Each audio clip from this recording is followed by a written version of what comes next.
Greetings. I don't know how many times I've said this, but I really do want to make this rather short because it shouldn't be a long topic. But this is the teaching that, and I've looked into the words and some of the better translations out there, such as, my belief. They do a better, more consistent job translating the Hebrew and Greek more consistently. Not that there is any perfect translation, but the three I like to look at when there's some issue or something is Young's, Rotherham, and Concordant. And there's others too. Not too many people seem to know of the Rotherham and Concordant, but some of these translations I wish they just cleaned up or did a revision on just the words, just the name, a few names, God, Lord, Jesus, the Concordant, for example, does translate in the Old Testament Elohim, and it renders Yahweh for Lord. So that's nice they did that, but they didn't do anything in the New Testament for some reason. They still use Lord, God, Jesus. But anyways, that's not the point of this video. I'm making a big deal about it, but looking into some of the,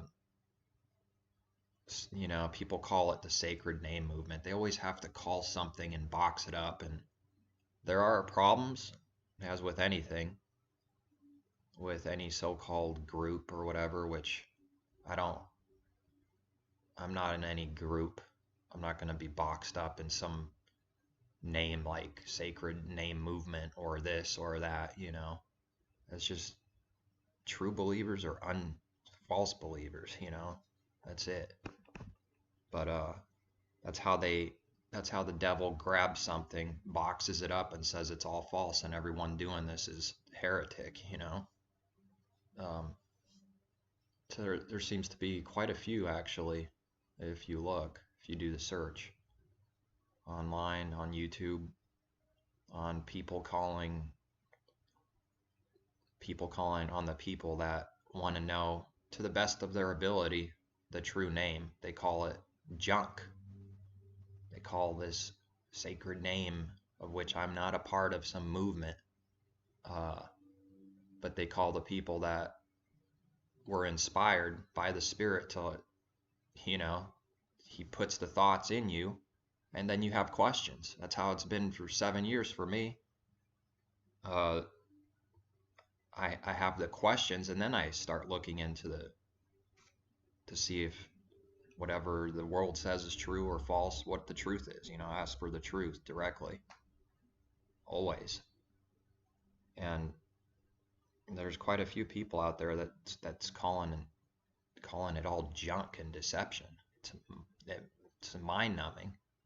It's mind-numbing that they would rather stick to Jesus, Lord, and God, and say that the people that want to use true names to the best of their whatever we've been given, that's far better than Lord and God and these fake names that no one called them. No disciples called the Messiah Jesus or Isus or Zeus or whatever back then, not one. But they would rather use and continue and say that the people that want to know, and get closer to the truth on that it's junk. They're actually calling it junk and deception and heresy. So I don't know. Is that blaspheming the Spirit? If it's not, it's pretty darn close to call all the people, box them all up, and call it junk and deception, and even foul spirits, people who are teaching this. It's pretty serious. Pretty serious to me, serious enough to where I don't see someone doing that the rest of their life as inheriting the kingdom by calling the true name junk. No, I don't see that. I don't see that. You can't hate that truth or hate wanting to know the name. You can't hate that. If you do, you got devils in you, man. Not the other way around. Uh, Calling it junk and foul spirits and all kinds of, heresy and deception. Now, are there problems with any group of people and believers? Yeah, there is, because some go so extreme to say if you pronounce it slightly different than I'm giving you, there won't be any salvation for them. And they call on the name of, name of the Lord. You don't pronounce it just like my website says, that you're done. You're going into judgment. I don't know where they get this from. That's assuming, first of all, that they got it perfect. They figured it out and they got it perfect. Now, I've seen not just one website or people say this. I've seen multiple, and multiple different pronunciations. So which one's true? You got all kinds of confusion going on. I've found some saying if you don't say Yahweh, you're done. You're host. You got to pronounce it. It's only his name, And then others, Yahuwah or Yehovah or whatever, the pronunciation is. They say that's the truth, and if they don't call on this exactly like this, it's crazy. It's insane. So there are issues with some of the people that have come, they become stuck up and prideful. That's what happened. That's what happened. They think they have a truth no one else can ever receive. And there's different things being said, different names. And each group or website or whatever is saying you got to pronounce it like this. And another one's saying you got to pronounce it like this, or else, that's total nonsense. 2,000 years of confusion and delusion and hiding the names and everything. Everyone's, the ones that do want to know the name, they're just doing the best that they've been given. That's all. Someone that starts claiming if you don't pronounce it just like this, that's pretty insane. There wouldn't be many that say Adoni, Adoni, Lord, Lord. They came in his name, and we've done many wonders and miracles, right? There wouldn't be many the last 2,000 years, for example, because the vast majority of the people, anyone who calls themselves a believer, used Jesus or Jesus or whatever name before the 1300s, was used. It wasn't the true name. So the vast majority of the people have been using some kind of transliteration of the name from the Hebrew to Greek, from Latin, and then finally English. They act as if they don't even realize that he still hears people who called on Jesus' name, Christ. If their doctrine was true, that you can't even pronounce it slightly wrong, you better pronounce it whatever we say, or else he doesn't hear you. Where did they, what happened to them?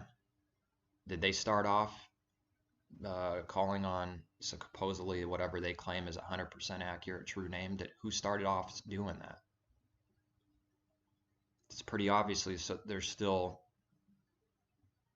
some kind of power, even in the transliteration, Jesus. If that was true, what they were teaching, then nobody would be a believer.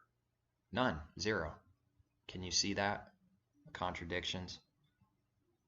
If what they taught, that the pronunciation has to be exactly like, then if that was the truth, then nobody would be a believer. No one. Because he wouldn't hear Jesus, Lord and God. None. He wouldn't hear anyone. Pretty dumb. Pretty stupid. Now, when someone comes to the knowledge that it's definitely not Jesus, why not try to use the true name, whatever he's given you, But which is at least, at the very least, far closer than Jesus. But my point is he's heard people say it, Jesus, a name that's not even close to the Hebrew, right? There wouldn't be many. There wouldn't be many if he didn't hear or have some kind of power through that name. And I'm not promoting it. That's not the point. The point is that, my goodness, that's not who the Father is. He knows we're all deceived. We all start out deceived. And pronouncing it slightly wrong, whatever, let's say there is a grand truth, there is, but someone's pronouncing the Hebrew name slightly different, wrong. He won't hear that, but he heard Jesus for 2,000 years, because there have been true believers the last 2,000 years that at least started out using that name. That's just the point. That's the only point I'm trying to bring. I'm not trying to say go back to something is not close to the truth, at least, but we know that's who it's talking about. Jesus is referring to the Messiah of the Scriptures, not somebody else. But there is a such thing as another Messiah too, and it's a spiritual problem. Test the spirits, because people get deceived along some point, and the thing that sprouted dies. But they might have started off with some kind of true belief, people don't believe this happens ever. And just once saved, always saved kind of deal. The whole mindset concerning his truth, his commandments, is wrong. They make it black or white. It's either law, all the law exists and you gotta complete it and do it all, or not. Black and white. I don't see that. I don't see it like that. Not anymore. That's not the truth. That's not the heart of a believer. It's not black and white like that. It's instructions on how to live. And you'll want to do these things, and you don't have to do all these things perfectly right from the beginning. That's what the Pharisees were doing. This is something that's very hard, apparently, to get through most Christians' minds. And that's what I see him doing the whole time, is trying to find that balance by not trashing the law, the Torah instructions.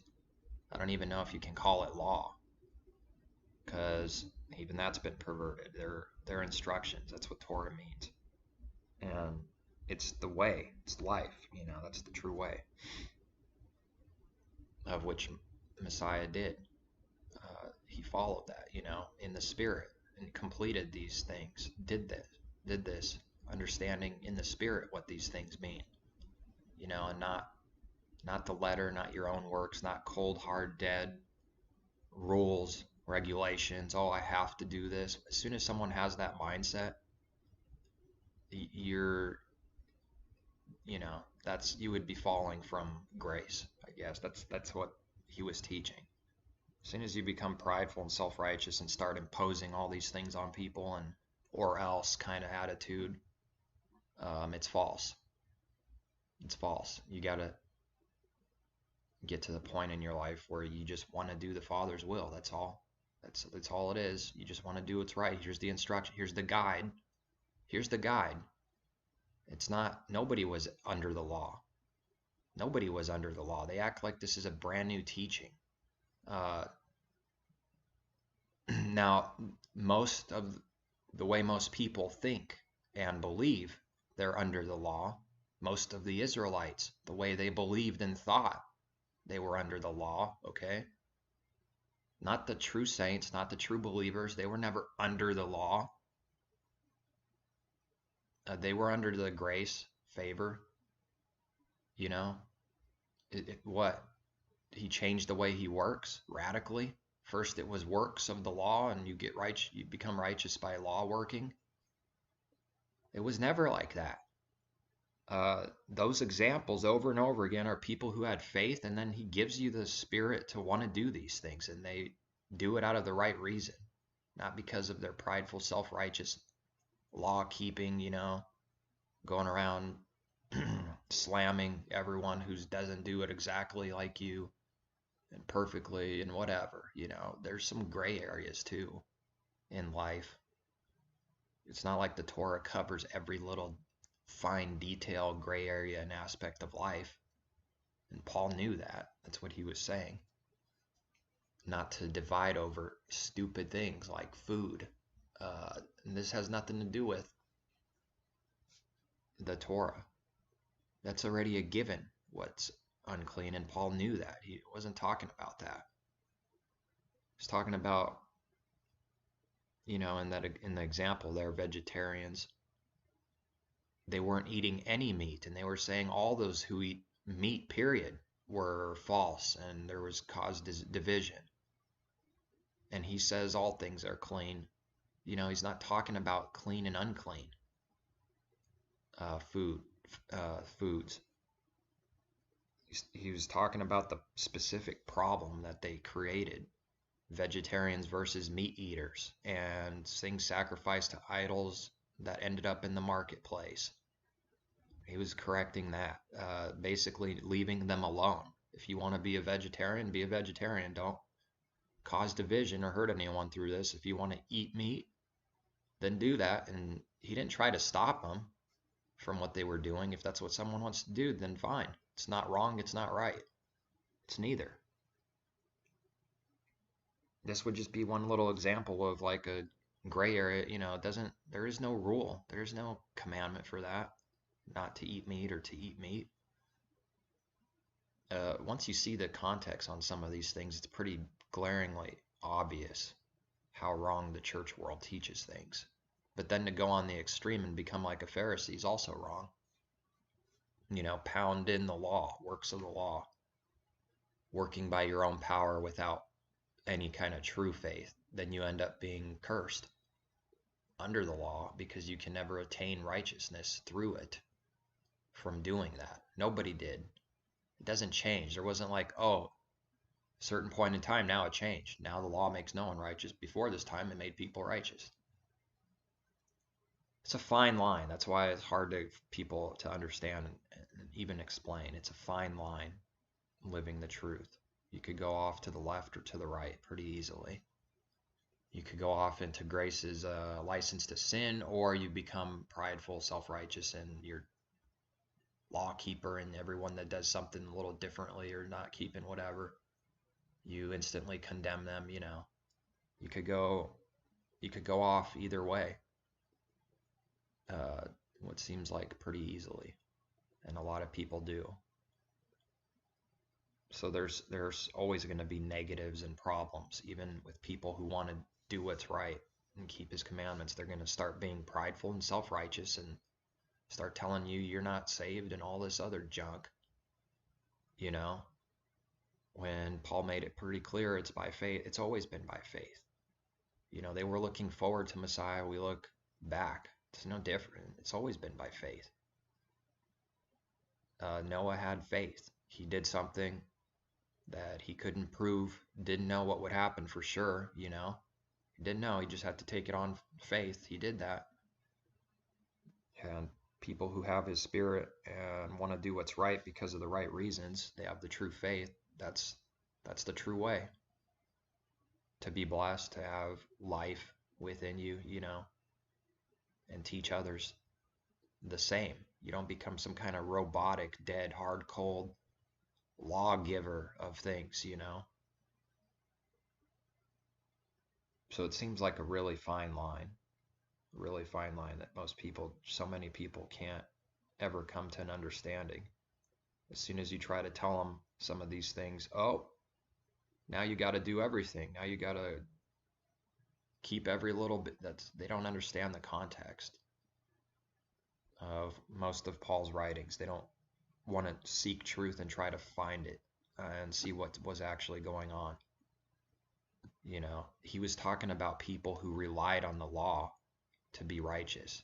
So then those who did that, now you're a debtor to keep the whole law. The point was he wasn't doing away with it. He was doing away with the false understanding of it, of,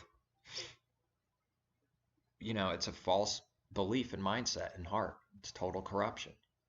That's what he was going against with the Jews. Their hearts were far. Connect the scriptures. Their hearts were far from him. That's what we read. So what were they doing wrong? They became prideful, self-righteous, robotic, systematic, keep the laws, all this stuff, but their heart, there was no spiritual conversion of the heart. And when it's done like this, then the Torah is garbage for that person. It's worthless. It's worthless. But those who come in through the true faith and want to do what's right and live it in the Spirit, then it's very valuable. But if you try to get everyone to keep everything all right away, and force this on people, that's never what it's been about. It's never been like that. From the beginning of creation to the end, it's never been about that. As if the Father's up there with some kind of robotic, cold, hard, dead, no heart, systematic. Here's these rules and you got to do, and these things are all just look like a heavy burden and so many rules, It's not what it's about. If you live in the Spirit, these things just flow. They just happen. You complete so many of these things just by walking in the Spirit and through faith. He teaches you, shows you, here's the guide, just in case, look, learn it, but don't become like a Hitler or something with this. It's never the intention of it. So then there's always problems at every side, at every corner, with people everywhere, no matter what. It's just going to continue to happen until the end. It's just the way it is. The devil's working hard, overtime now. And, the devil doesn't like more scriptures coming out, more Bibles you could buy that are, less pagan. The devil likes pagan and calling on these things, because it is a problem, but it's not the problem that people make it, like, oh, he doesn't hear you. If that was true, I wouldn't even be here today, because I didn't know his name or even remotely for quite a long time. And that's living in the Spirit. You're just doing what he says and learning as you go. That's it. You have the true faith. Wasn't perfect, still not perfect during that whole time period of using false names and stuff, but it wasn't as if he was rejecting me or anyone else, that has their heart set right, that has the heart, it is about the heart. That's like the main thing. It is the most important thing. Because otherwise you just become a robot, a Hitler with the Torah, and your heart has nothing to do with the Father. Its intentions are corrupt. If you can understand that, you can understand what the true purpose is and how it's always been, And one thing that I do believe, the way they teach it is there was a radical change. That means the Father would change with how he works with people. There is no such thing. That cannot be true. Those lambs and all those sacrifices were, until the Messiah came, were doing that. It satisfied the purpose for the Father, and he created that system of sacrifice. It satisfied the thing for until the Messiah came, But the ones that had true faith, it wasn't some radically they had the faith, and their sins were forgiven. Now, granted, it doesn't teach it like the way so clear in the New Testament in many places, but it's in there. David was one of them that's very clear. Blessed is he whose sins are forgiven, transgression, are removed. Restore the joy of salvation. I mean, come on. But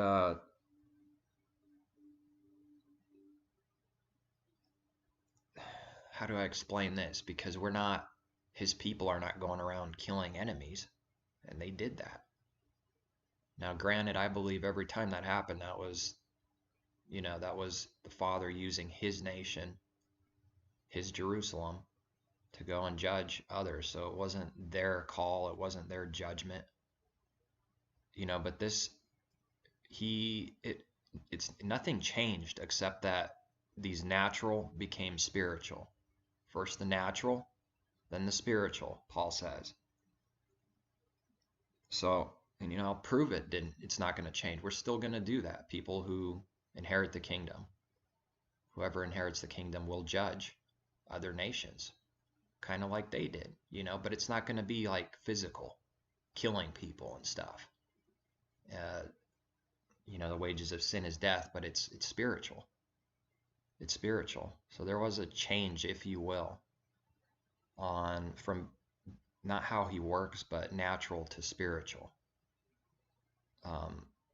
His righteousness was revealed more so than any time before.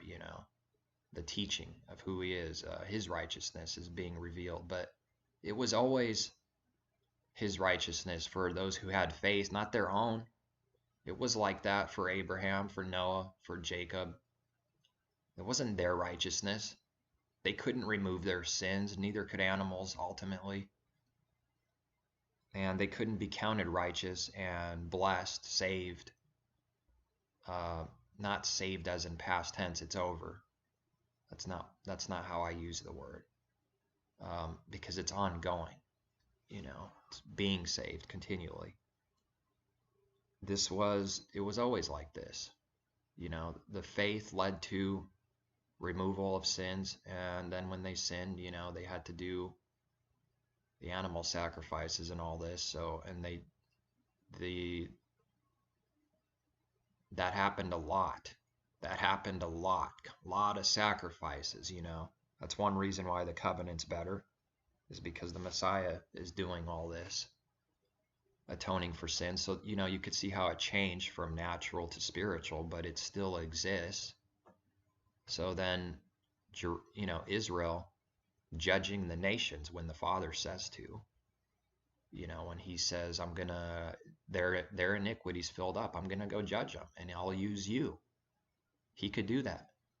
It's not a contradiction that they went and killed people, but we don't do that anymore. That was a physical example of something spiritual. It was righteous judgment still. Wages of sin is death. Those nations were filled up with sin, perversion, sexual perversion.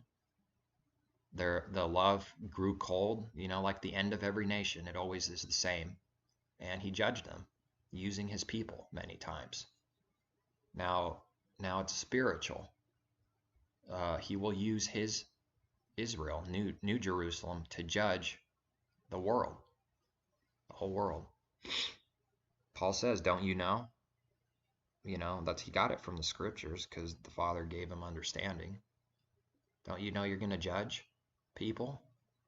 And if you can't even rightly judge these little matters, how much things pertaining to life. So yeah, the people who say don't judge me, if you do it with the right spirit, the right purpose for correction, then yeah, that's what his people do. And they're going to be judging people.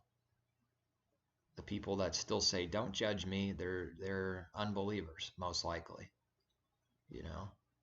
Unless they actually rightly say that someone's condemning you for something that they shouldn't be doing, but you know what I mean. So it's spiritual. It's still gonna happen. He's gonna use, but he's not gonna go around in the resurrection killing a bunch of people and torturing them. Okay, that was a physical type. We don't battle physical, do we? But they more so battled physical. And David, I got enemies everywhere, all around me. He's like literally talking about people, enemies everywhere. But we understand this is spiritual, and it's the spiritual person. It's the spiritual problem within the person that's our enemies, the battle of our own selves. But spiritual things, our mind, our heart, that's the battle. It's not with like swords and stuff. And that would have been true back then, but it wasn't, they most of the people didn't have the Spirit, they didn't have it. And they didn't have his Spirit, the Israelites. The vast majority of them wouldn't have had it. So then without the Spirit, this is not that hard to understand. You just become you trying to be religious with can't hear him, no power from him. It's just you trying your best to keep a bunch of laws, and then it's your righteousness. And that's no good. That's no good. So it's always been by faith, but what was being revealed is his righteousness, in a powerful way to make it more clear. It's not that he radically changed something, but to sort of expose Israel, the whole entire history, most of them, as just self-righteous, just without the Spirit, trying to do their own works and works of the law. And then you're under it, and then you're condemned, because you got to keep it perfectly to be considered righteous. As soon as you break something, you're unrighteous forever. You can't undo that. So they had sacrifices to temporarily wipe out the sins, but they never could attain righteousness by trying to keep the law, because they would break something over and over again. You just can't be perfect. So the whole point of natural Israel was to expose humanity as a whole, that you can't do anything without the Father working in you. No one can. The Gentiles, they were all pagan. They didn't do anything right. And the Israelites, most of them didn't do right. And they were constantly cursed for breaking these things. So I think some of these physical, you're not under this curse when you believe. There was some kind of change. It's a better covenant. It's not that there's no judgment. There's like a spiritual judgment when you're a sinner. It didn't go away. It's just that physical curse, you're not under it if you believe. You're not stoned to death instantly and your life is taken. You're not under the curse of that death. The law of sin. The law of sin is being under the law without the Spirit working in you, and you just trying to be self-righteous and be the best you can, and you become prideful doing that. Then you're under the curse, because you don't actually truly believe. And that's why religion is dangerous, because that's where most Christianity's hearts are.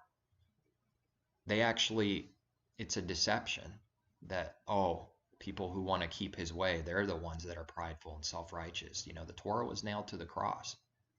No. It's the same thing as the Pharisees. They're just more deceptive. It's worse. They're the ones that think they're working their own. They don't rely on him for anything, the false believers, whoever they are, which I say is most religions. They're not relying on him. They pray robotic prayers. They can't hear him. They don't care. They literally think I'm good because look how good I am. It's a false pride, false humility, not false pride, false humility and pride. And everything they do is the wrong mindset, the wrong belief for the wrong reasons. Okay, that's what the Israelites did for 1,500 years, most of them. Just try to get that through to your head, your heart. That's what it is.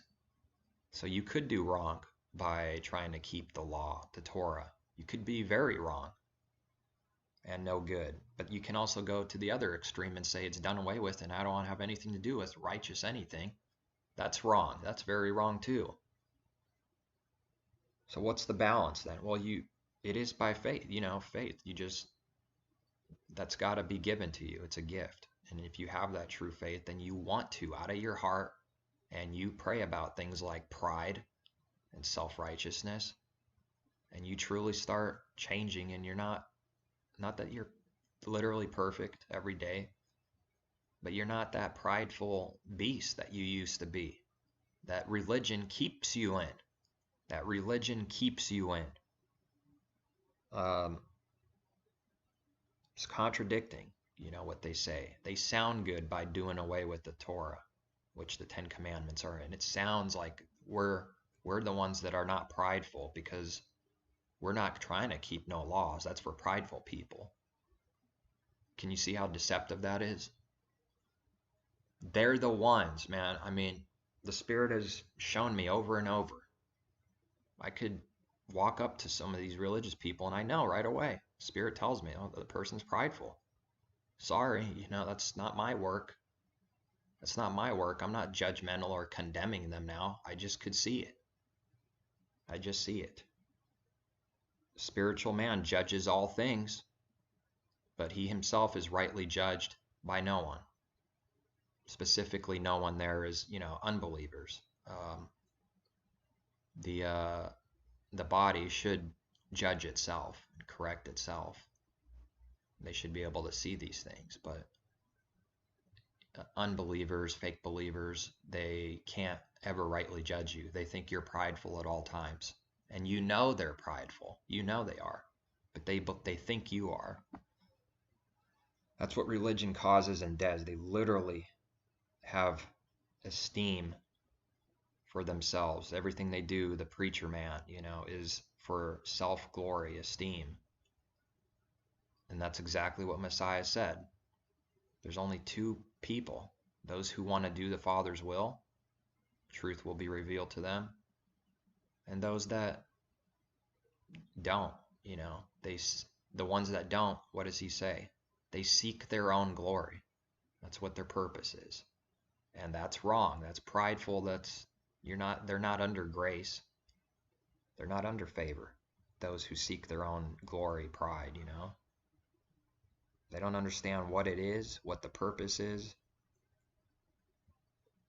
They teach the opposite of what they actually are. They sound like they're teaching the truth, but they're actually the exact opposite.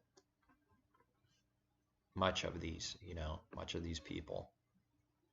I'm not going to say everyone in every one of these buildings are automatically false, that they're not, there could be a few of them in there, but they need to come out though. If they are true believers, they will come out. They're not going to be with the body of liars and prideful people and paganism. If they care about the truth, they're going to have to come out. It has to happen. Abraham got called out. He was a Gentile, and he made him the father of, all the Israelites that ever would be, the Hebrews. But Abraham was just a Gentile that got called out. And, he wasn't even circumcised. That happened years later.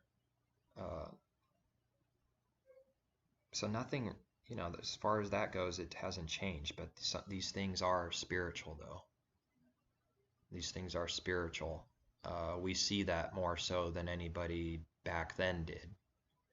That's my belief. That's my understanding, It's not that David was unrighteous according to the way it was, physical. It's just that we're more spiritual than King David was. Have to be.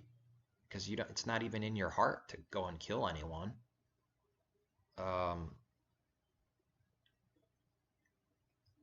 not saying that was wrong for the time. That's just how it was. It was natural.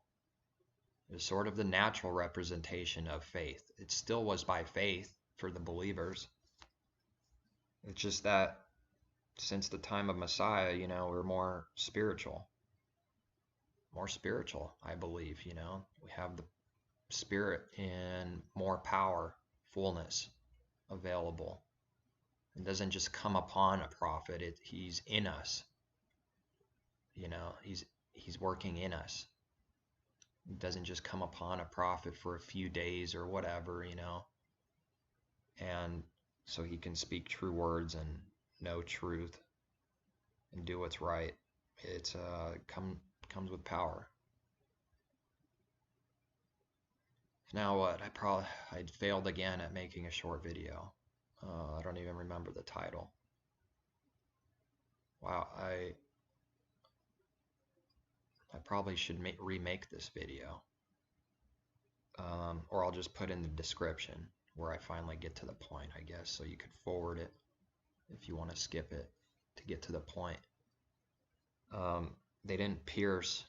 It says they pierced me. I think it's in Ezekiel or Zechariah. Yeah, Zechariah. And people literally teach that the Father was pierced, like as if he could die or something. But how could he say that and not actually literally be him? This is not hard to understand, you know. They teach because of a few Trinitarian verses that people say they are Trinitarian. They just impose it. They just make it up.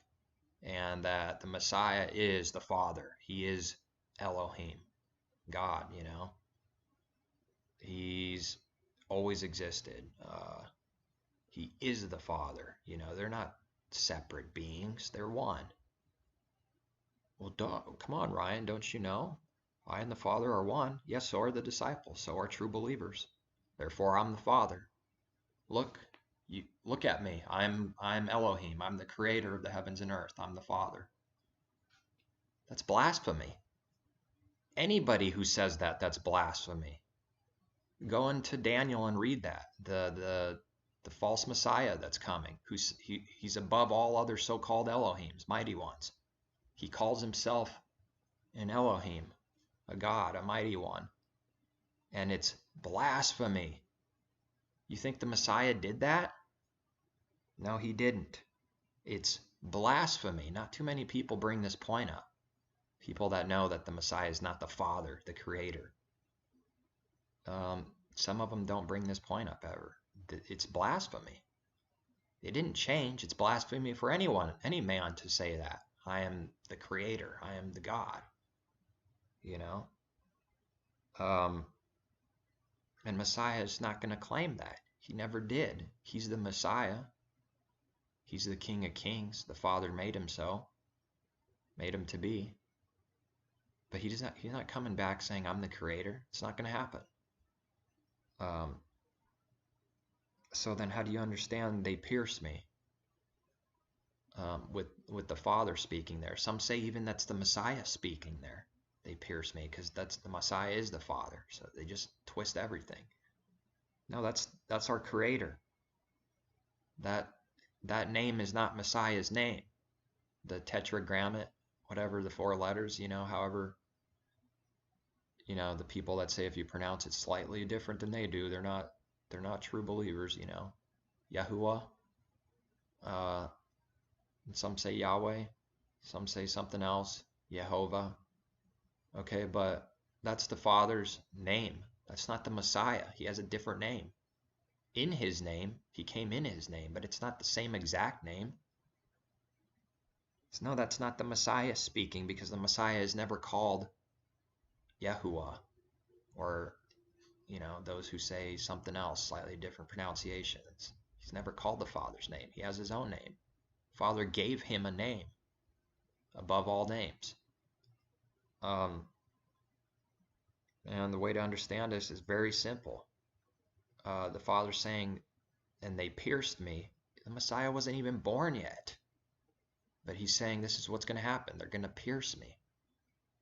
Where do you think Messiah got the understanding from? Through the Spirit, through understanding the Scriptures, is how I like to say it, because his believers, he always has them, you know, through the Spirit, he teaches you his word, the Scriptures. So the Messiah was reading as he was growing up. He read it all.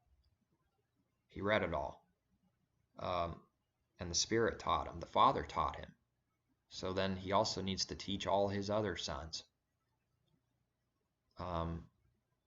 If you pierce me, if you pierce him, you pierce me. That's how he says they pierced me. The Father says they pierced me.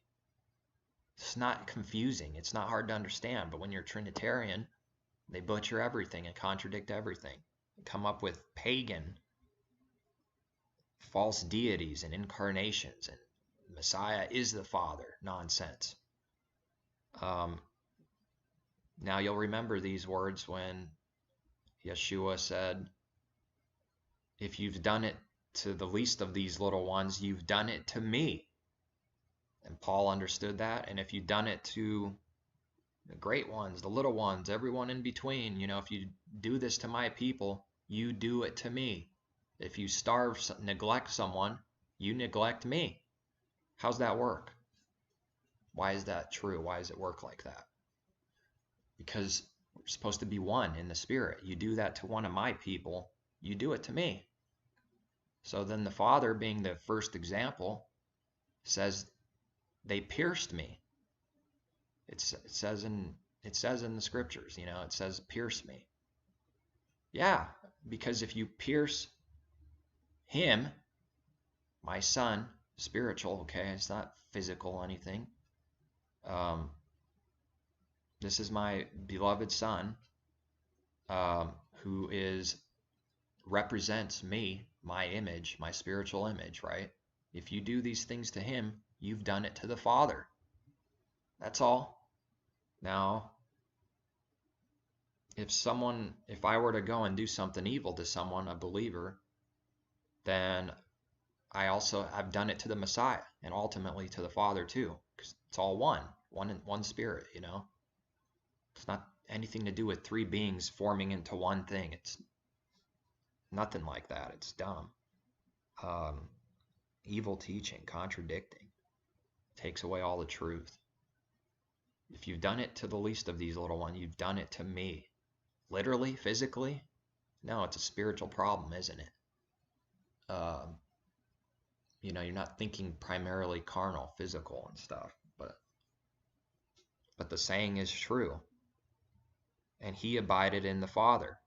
So we abide in him, and he abides in us, like he abided in the Father, and the Father was in him. Same.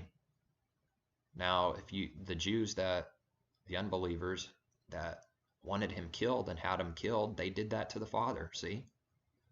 Literally, though, the Father literally died. Is the Messiah literally being pierced or dying or something right now when someone does this to another believer? Some kind of evil? It's a spiritual understanding, that's all. I think, that's all I got on that. It's mind-numbing. It's because they're not taught by the Spirit. They don't ask for the understanding. You could read something 1,000 times. These Trinitarians, and they will never come to knowledge of understanding until they put their pride away and their religion, throw their hands up and say, teach me. They don't do that. They already know everything, just like Messiah said they would say. I didn't come to heal the righteous. I came for sinners. That's mocking them. It's a righteous mockery of fake believers. He didn't come to heal the righteous. He's not even talking about, nobody is righteous of their own works. None of our works are any good. It's his works working in us. That's the faith. And it will want to do what's right.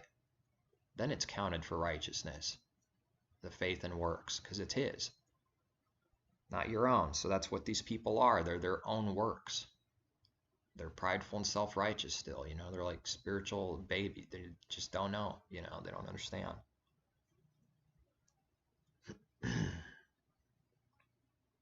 So that's how you do it. That's how the Father is pierced, when they pierced him, the Messiah.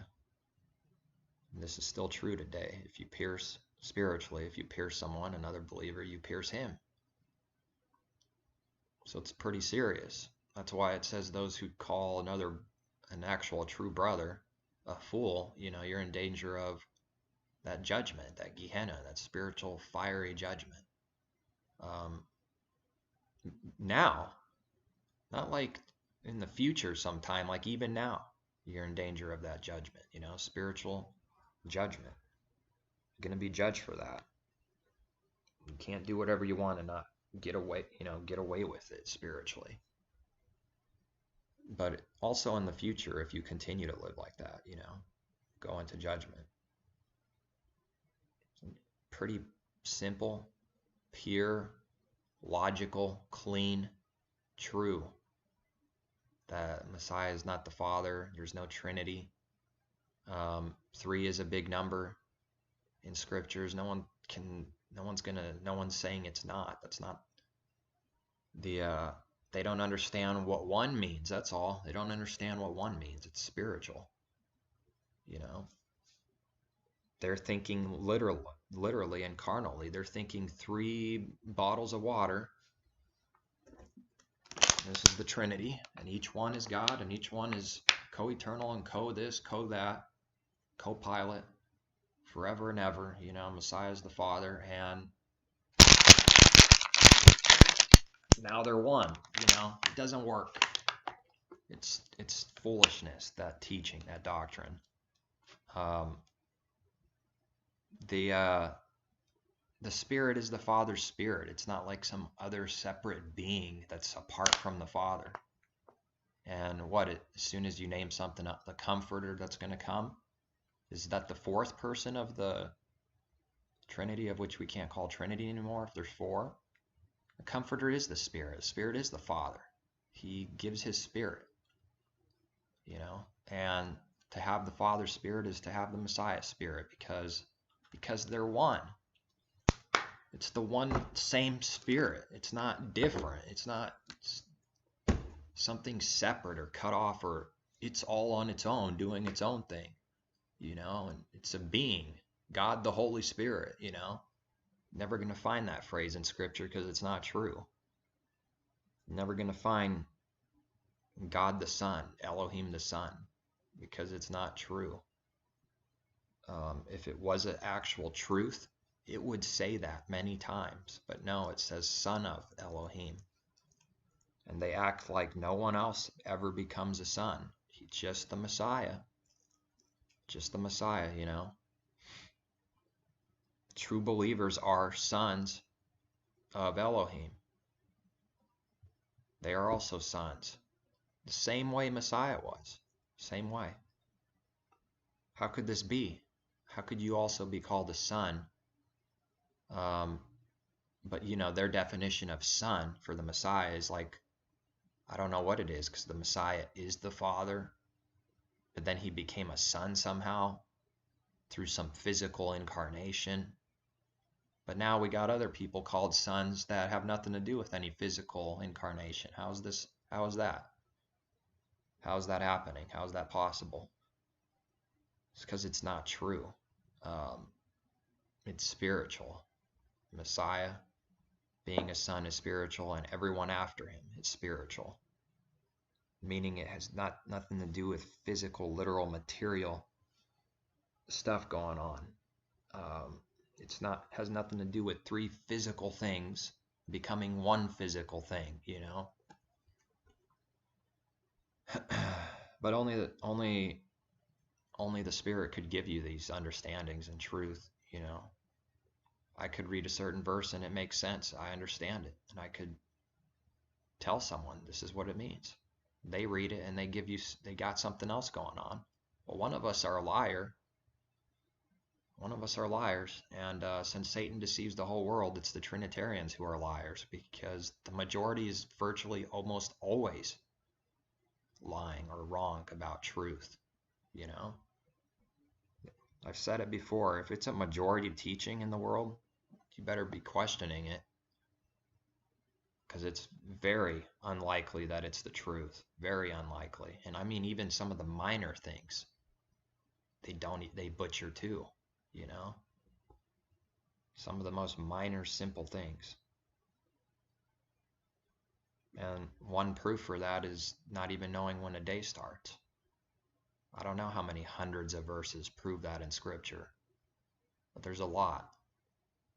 And it's very simple, very logical, and it makes spiritual sense that, a day is in the light, not at night. Calling day dark and dark day, the whole world's confused about that. How much more grander truths, like who the Father is and Messiah, and they just throw it up to some Trinity. Pagan deity that existed for thousands of years before Messiah was even born. Babylon, Egypt, probably even right back in the beginning, Mesopotamia, soon after humanity started getting corrupt, few hundred years later. Suspected spam caller. I'm going to end it here. Peace. Take care. Seek truth only.